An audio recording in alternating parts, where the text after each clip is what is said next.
सरस्वत्यै नमो नित्यम् भद्रकाल्यै नमो नमः। গ্রামের সরস্বতী পুজো, তাও আবার একালের নয়, সেকালের।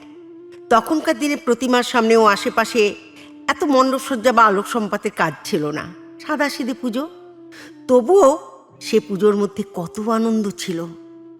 বাংলাদেশের একটি গ্রামে সেদিন বাগদেবীর অর্চনা হচ্ছে।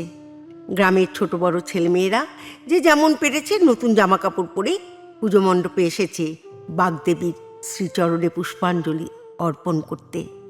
অনেকে আবার দোয়াত, কলম এবং বইপত্র এনে প্রতিমার পায়ের কাছে সাজিয়ে রেখেছে। ছোট ছোট ছেলেমেয়েরা অঞ্জলি দেবার জন্য সারিবদ্ধভাবে দাঁড়িয়ে আছে। সেই ভিড়ের মধ্যে একটি ছেলে সরস্বতী প্রতিমার দিকে এক দৃষ্টে তাকিয়ে আছে। তার জামা কাপড় পরিষ্কার করে কাচা, কিন্তু আর সকলের মতো নতুন নয়। হয়তো সেই জন্যই সে কিছুটা কুণ্ঠাবোধ করছে। ছেলেটির নাম মেঘনাদ। খুব গরিব পরিবারের ছেলে। অঞ্জলি দেবার জন্যে মেঘনাদও সবার সঙ্গে দাঁড়িয়ে পড়ল। পুরুতমশাই সবাইকে ফুল আর বেলপাতা ছিঁড়ে ছিঁড়ে দিতে লাগলেন। মেঘনাদও ফুল আর বেলপাতা নেবার জন্য হাত বাড়ালো। পুরুতমশাই তার মুখের দিকে তাকে ভেঙচি কেটে বললেন, এই তোর কি চাই রে? মেঘনাদ থতমত খেয়ে বলে, কিছু না ঠাকুরমশাই। কিছু নয় তো হাত বাড়াচ্ছিস কেন? আমি অঞ্জলি দেব ঠাকুরমশাই। মেঘনাদ বলে, সকাল থেকে কিছু না খেয়ে আছি। আবার ভেঙচি কেটে ওঠেন পুরুতমশাই, বলেন, তুইও অঞ্জলি দিবি? হ্যাঁ ঠাকুরমশাই। কি সর্বনেশে কথা রে বাবা! পুরুতমশাই বললেন, জানিস তুই কোন জাতের ছেলে? তুই ফুল বেলপাতা পাবি রে, ভাগ এখান থেকে। কাঁদো কাঁদো ভাবে মেঘনাদ বলে, আমি অঞ্জলি দেব ঠাকুরমশাই, আমায় একটু ফুল বেলপাতা দিন।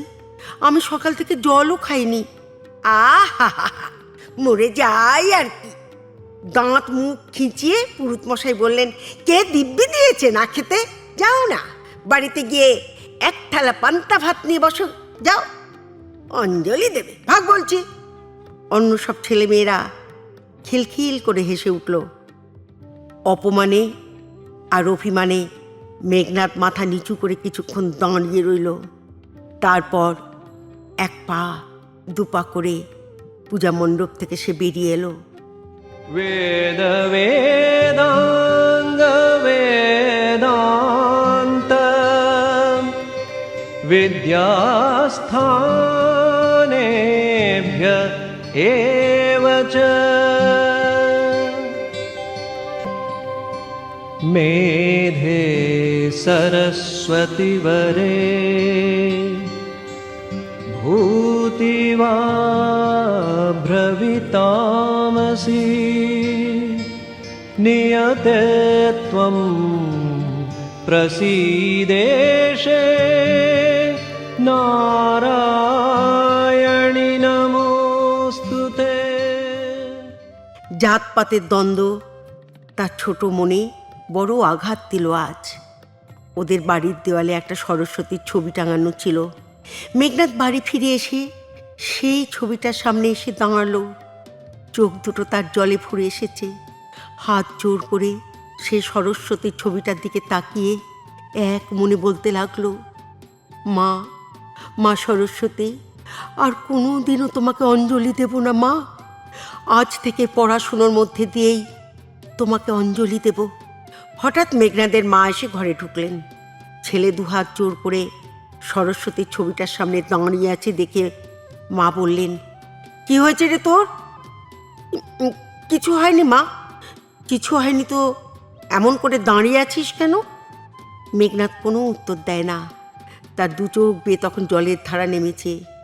মা যাতে তার চোখের জল দেখতে না পান, তাই সে দু হাতে চোখের জল মুছে ফেলে বলে, বলছি তো আমার কিচ্ছু হয়নি।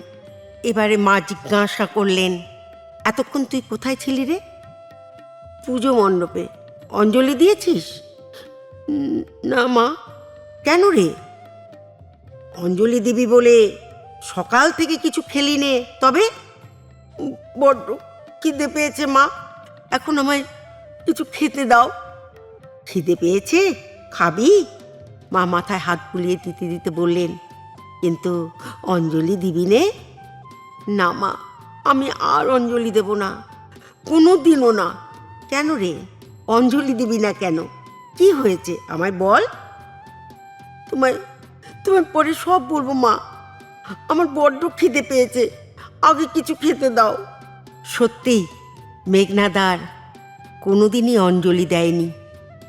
এই বিদ্রোহী ছেলেটি অঞ্জলি না দিয়েও বাগদেবীর আশীর্বাদ লাভ করেছিল।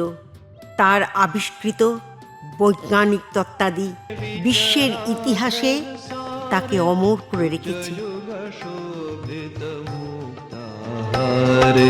जय जय देवी चराचर सार कुचयुग शोभित मुक्ताहार वीणारंजित पुस्तक हस्त भगवत भारती देव